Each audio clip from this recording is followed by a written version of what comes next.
May the 4th be with you, my Padawans. It's day 4 of AniMay17, your daily dose of anime every day in May.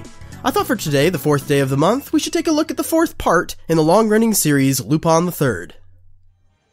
Oh man, you guys, I never realized, but Lupin the Third is totally my kind of show. It's all parts action, suspense, comedy, with an amazing cast of charming characters, and the moment that opening song belts out, I got chills, and I knew I was in for a good time.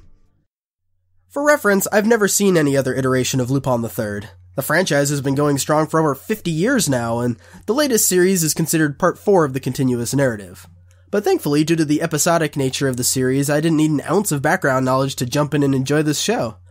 Think of Lupin as the goofy but still charismatic thief counterpart to James Bond. You don't need to see Quantum of Solace to enjoy Spectre, but there are plenty of reoccurring characters in Lupin the Third, and I'm sure having context about everyone's relationships would add a nice sense of continuity. Lupin the Third seems to be a more or less self-contained chunk of stories with plot threads throughout, but each episode has its own conflict.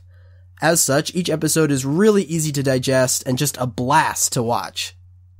For some context, Lupin is the grandson of the famous gentleman thief Arsène Lupin, and he, along with his team of companions, his partner and sharpshooter Jigen, master swordsman Goemon, and femme fatale Fujiko, travel the world stealing riches, forever pursued by Inspector Zenigata. It's a lighthearted romp with tons of slapstick, chases, shootouts, and near-constant table-turning. Even members of Lupin's team continually betray each other for their own gain or just to mess with their pursuers. This 4th installment also introduces 2 new integral players, the lovely entrepreneur and thrill-seeker Rebecca Rossellini, and superhuman MI6 operative Agent Nix. Both add an interesting layer of intrigue and give Lupin a great run for his money. Rebecca in particular stood out for me, and not just because her design is drop-dead gorgeous. I hear some people are turned off by her bubbly personality in the beginning, but she's an interesting love interest in contrast to Fujiko, and her motives aren't outright apparent seeing as how successful she is from the get-go. Overall, the cast really solidifies itself well, and the chemistry clicks right away. The very first episode introduces 4 distinct parties, all vying for the same crown. The crown trades hands countless times, and every character seems to have an endless supply of full-body disguises, grappling hooks, gadgets, and escape vehicles. You literally can't trust anyone, and half the time the people you think are on the same team are actually betraying each other.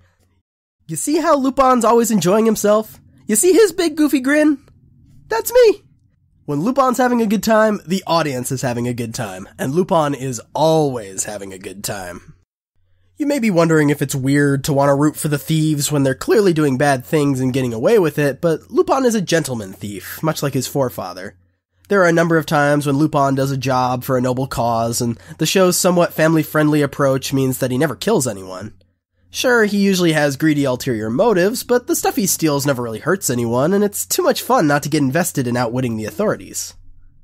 Now, Lupin's been doing his thing for 50 years now, so I wouldn't be surprised to hear from diehard fans that the series has become a bit formulaic and without much consequence, but as a new fan just getting into it, I'm completely enthralled, and the visuals are more striking than they've ever been. The show fits right in with modern anime juggernauts, but retains the look and charm of 80s cartoon zaniness unlike anything seen today. And the jazzy soundtrack brings everything together to create an endlessly entertaining package that I'm definitely returning to soon. But as long as I don't keel over and die tonight, tune in tomorrow for the next installment of AniMay17.